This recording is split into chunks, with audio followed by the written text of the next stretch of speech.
প্রধান উপদেষ্টার সভাপতিত্বে উপদেষ্টা পরিষদের বৈঠক অনুষ্ঠিত।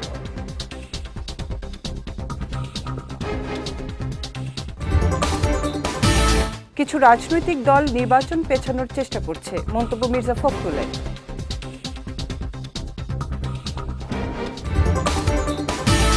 এবং শেখ হাসিনার বিরুদ্ধে মানবতা বিরোধী মামলার রায়ের দিন নির্ধারণ 13 নভেম্বর।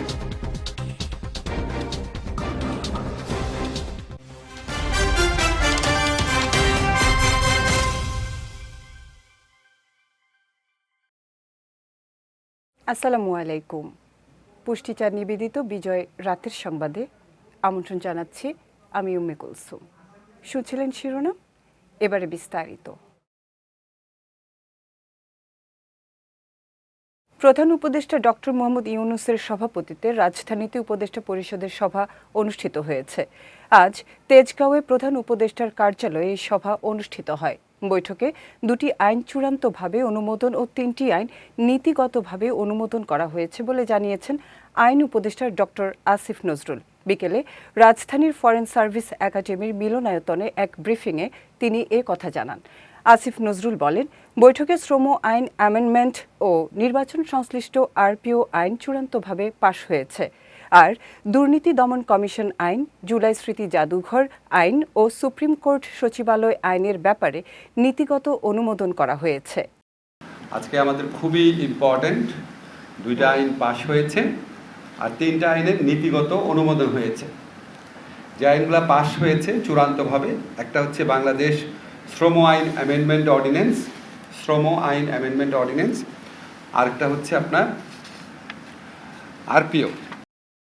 কিছু রাজনৈতিক দল নির্বাচন পেছানোর চেষ্টা করছে বলে মন্তব্য করেছেন বিএনপি মহাসচিব মির্জা ফখরুল ইসলাম আলমগীর।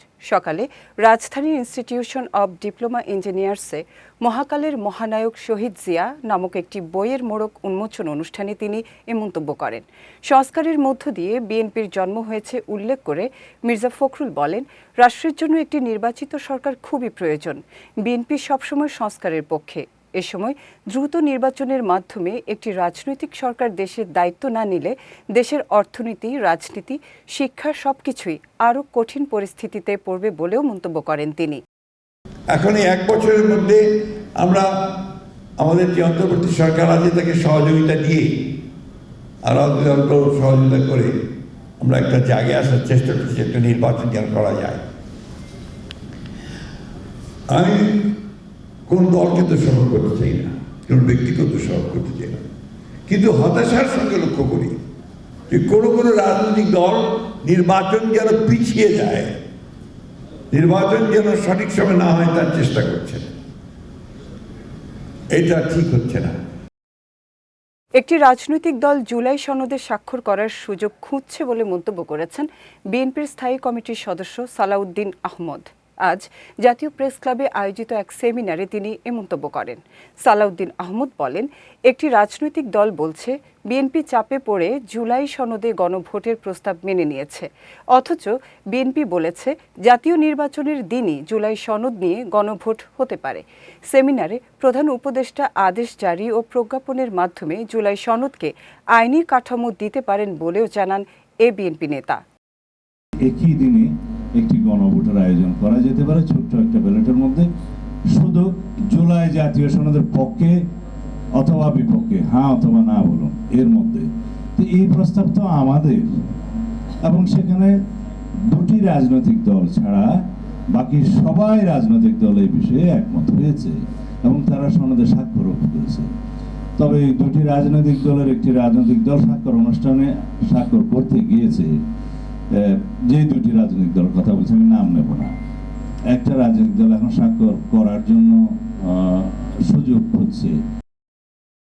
সাবেক প্রধানমন্ত্রী শেখ হাসিনার বিরুদ্ধে জুলাই আন্দোলনে মানবতা বিরোধী অপরাধের মামলার রায় কবে হবে তা আগামী 13 নভেম্বর জানা যাবে।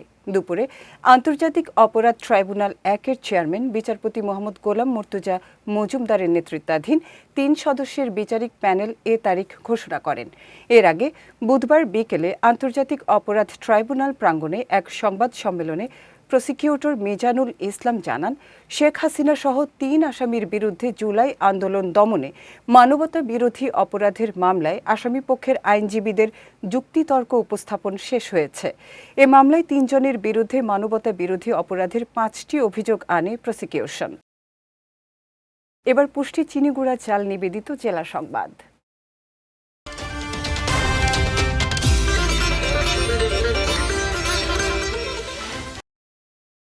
ব্রাহ্মণবাড়িয়ায় অভিযান চালিয়ে প্রায় ৫,৭০,৭১,০০০ টাকা মূল্যের ভারতীয় বিভিন্ন অবৈধ পণ্য জব্দ করেছে বিজিবি। সকালে কুমিল্লা জেলার বুড়িচং উপজেলার সীমান্তবর্তী এলাকায় এ বিশেষ অভিযান চালানো হয়। বিকেলে এক সংবাদ বিজ্ঞপ্তিতে এ তথ্য নিশ্চিত করেন সুলতানপুর ব্যাটালিয়ন ৬০ বিজিবির অধিনায়ক লেফটেন্যান্ট কর্নেল মোহাম্মদ জিয়াউর রহমান। তিনি জানান, জব্দকৃত পণ্যের মধ্যে প্রায় ১,১৯,৯১,০০০ টাকা মূল্যের অবৈধ ভারতীয় শাড়ি ও 3 পিস এবং ৪,৫০,৮০,০০০ টাকা মূল্যের ভারতীয় চশমা রয়েছে। সীমান্তবর্তী এলাকায় এমন অভিযান ভবিষ্যতেও অব্যাহত থাকবে বলে জানান এ বিজিবি কর্মকর্তা। গাজীপুরে বকেয়া বেতনের দাবিতে বিক্ষোভ ও সড়ক অবরোধ করেছেন শ্রমিকরা। এ সময় শ্রমিক পুলিশ সংঘর্ষে অন্তত ১০ জন আহত হন। সকালে শ্রীপুর উপজেলার জৈনাবাজার এলাকায় শ্রমিকরা কারখানার ভেতরে অবস্থান নিয়ে বিক্ষোভ শুরু করেন।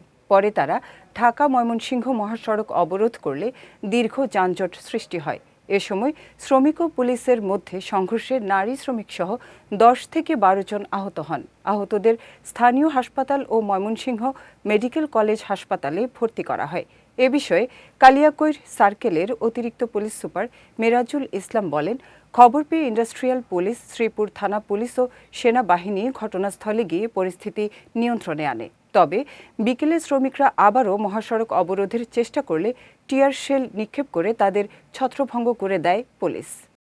বেতনের লাগে তারা বেতন দিবার পাইতো না, সামনে মাসে ৭ তারিখ বেতন দিব, আমরা আজকে মানতাম না বেতন। প্রতি মাসে তারা একটা না একটা ডেট দিতেছে, একটা ডেট দিলে সমস্যা না, কিন্তু ৪টা-৫টা করে ডেট দিতেছে। ২০০০ টাকা দিয়ে গাড়ি ভাড়া, বেতন কত ১২,০০০, এদিকে ২০০০ টাকা গেলে আর কয় টাকা থাকে?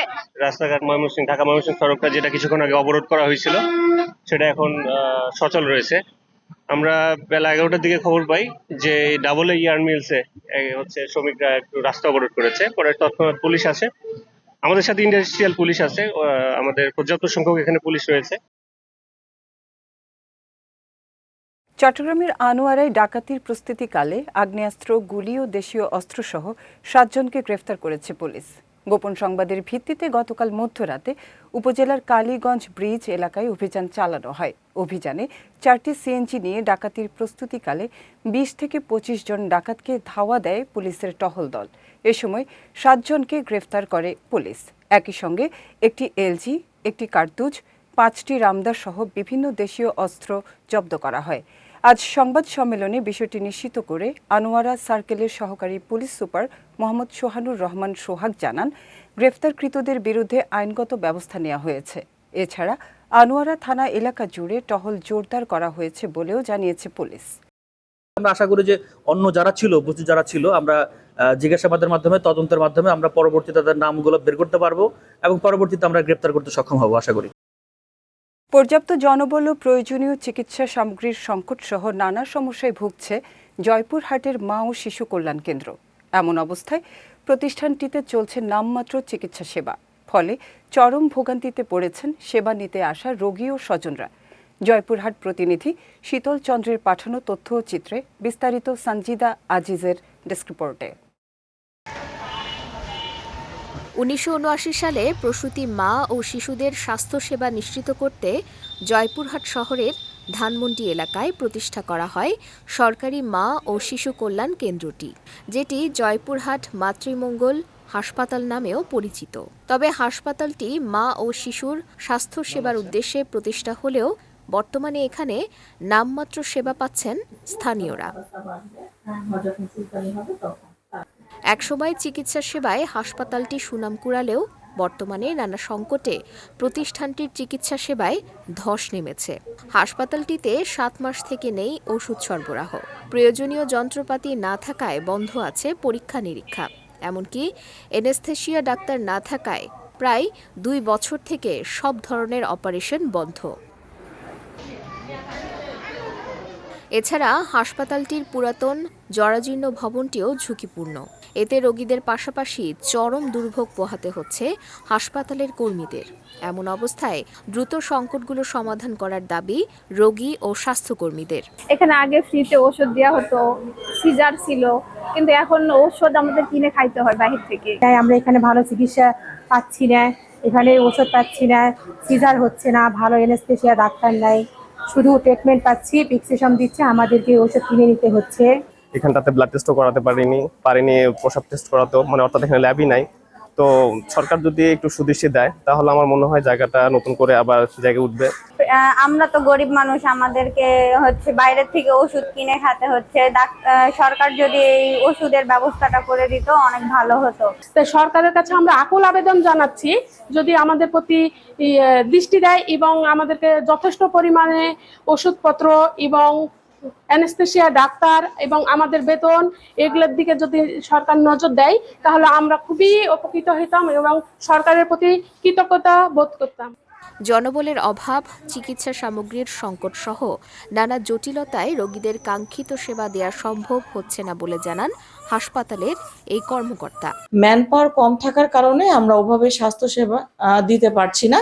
যদি এসব সমস্যার সমাধান করা হয়, আমি আমার ঊর্ধ্বতন কর্তৃপক্ষের দৃষ্টি আকর্ষণ করছি, তাহলে অবশ্যই আমরা আরো বেশি ভালো কাজ করতে পারবো এবং এই প্রতিষ্ঠানটি আবার আগের মতো স্বাস্থ্যসেবা দিতে পারবে। হাসপাতালটিতে পর্যাপ্ত জনবল নিয়োগ ও প্রয়োজনীয় সামগ্রী সরবরাহ করে জনগণের স্বাস্থ্যসেবা নিশ্চিত করবে প্রশাসন, এমনটাই প্রত্যাশা ভুক্তভোগী ও হাসপাতাল কর্তৃপক্ষের। বিজয় টিভি নিউজ ডেস্ক। যাচ্ছি পুষ্টি ড্রিঙ্কিং ওয়াটার নিবেদিত খেলার সংবাদে।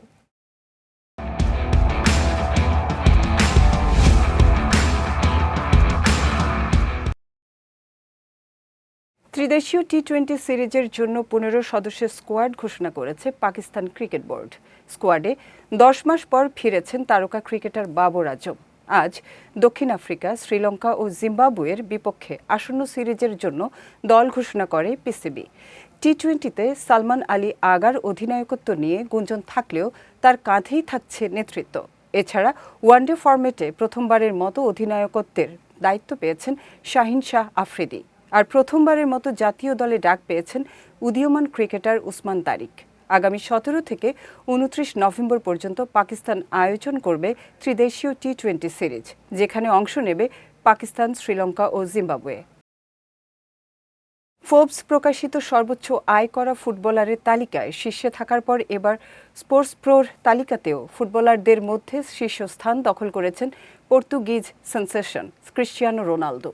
বুধবার স্পোর্টস প্রো প্রকাশিত বিশ্বের সেরা 50 জন বাজারযোগ্য ক্রীড়াবিদের তালিকার 5-এ এবং ফুটবলারদের মধ্যে শীর্ষে জায়গা করে নিয়েছেন CR7। গত বছরের তুলনায় তিনি 4 ধাপ এগিয়েছেন। তার পরের স্থানে রয়েছেন ব্রাজিলিয়ান তারকা নেইমার জুনিয়র। সেরা 10-এর বাইরে 11তম এবং ফুটবলারদের মধ্যে তৃতীয় স্থানে রয়েছেন রবার্ট লেভানডফস্কি। 13তম অবস্থানে কিলিয়ান এমবাপ্পে ও 14তম অবস্থানে রয়েছেন ভিনিসিয়াস জুনিয়র।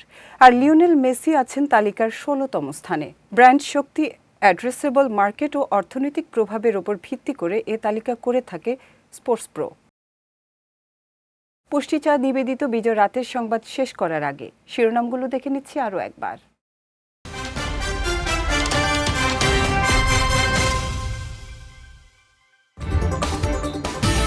প্রধান উপদেষ্টার সভাপতিত্বে উপদেষ্টা পরিষদের বৈঠক অনুষ্ঠিত।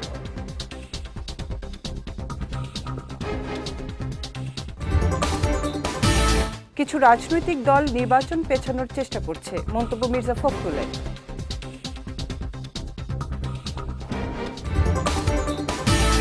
এবং শেখ হাসিনার বিরুদ্ধে মানবতা বিরোধী মামলার রায়ের দিন নির্ধারণ 13 নভেম্বর।